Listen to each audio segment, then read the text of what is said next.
విడిపోవటం తప్పదు అన్నప్పుడు అది ఎంత తొందరగా జరిగితే అంత మంచిది. గౌరవం, మర్యాద పరాయి వాళ్ళ దగ్గర చూపిస్తాం.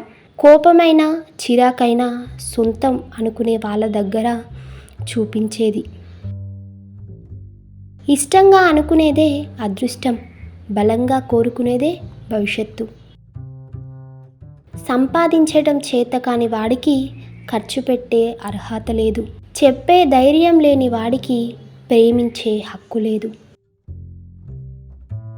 గొంతులో ఉన్న మాట అయితే నోటితో చెప్పగలం, కానీ గుండెలో ఉన్న మాట కేవలం కళ్ళతోనే చెప్పగలం. అద్భుతం జరిగినప్పుడు ఎవరూ గుర్తించలేరు, జరిగిన తర్వాత ఎవరూ గుర్తించాల్సిన అవసరం లేదు. యుద్ధం చేసే సత్తా లేని వాడికి శాంతి గురించి మాట్లాడే అర్హత లేదు.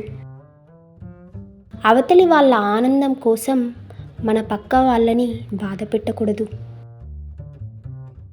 భగవద్గీతలో శ్రీకృష్ణుడు చెప్పింది నేను దేవుణ్ణి కాదు, మనం మనుషులం అని. ప్రేమలో ఒకరి మీద ఒకరికి అనురాగం ఉంటుంది. పెళ్లి తర్వాత ఒకరి మీద ఒకరికి అధికారం వస్తుంది.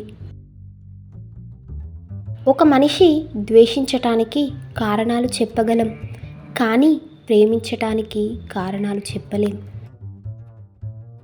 ధర్మరాజు ఒక్కసారి జూదం ఆడితే కురుక్షేత్ర యుద్ధం జరిగింది.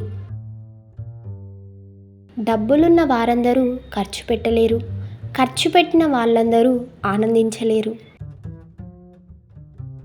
మీకు ఈ వీడియో నచ్చినట్లయితే లైక్ చేయండి, షేర్ చేయండి, అలాగే మా ఛానల్ను సబ్స్క్రైబ్ చేయండి.